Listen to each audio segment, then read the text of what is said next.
Régulièrement, certains élus d'Île-de-France déplorent que les préfets attribuent les logements sociaux des quartiers sensibles à des bénéficiaires du droit au logement opposable.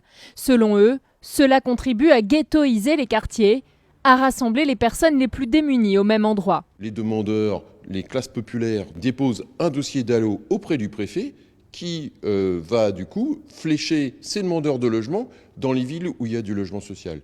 Et donc on a un phénomène de suppression progressive de la mixité sociale, notamment en Île-de-France. Mais empêcher ces personnes défavorisées d'accéder aux logements sociaux des zones sensibles, c'est aussi les stigmatiser.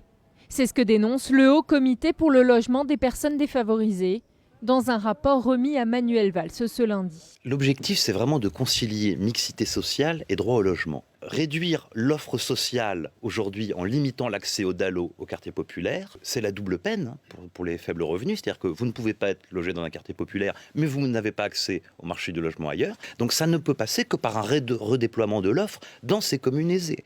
Depuis 2008, le droit au logement opposable impose à l'État de trouver un logement social à toute personne de bonne foi, n'étant pas en mesure de se loger par ses propres moyens.